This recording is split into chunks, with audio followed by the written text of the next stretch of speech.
Hi, and this is just a short little tutorial on how digital lockpicking works. So you'll need to start a digital lockpick, a digital, I think they're called, and of course a locked door or computer. Digipick, that's the name. So here we are presented with a simple puzzle and 4 digital keys.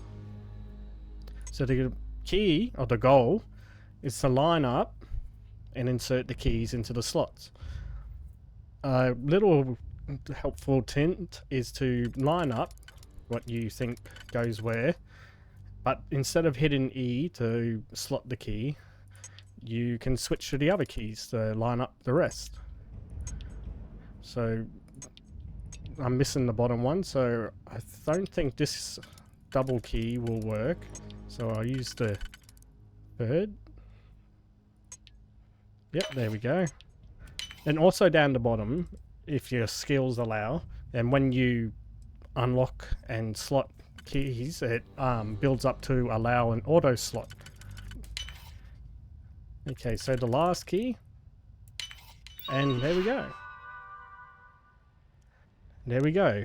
The computer is now unlocked, and I have a murderous new friend. So thanks for watching. I'll catch you later.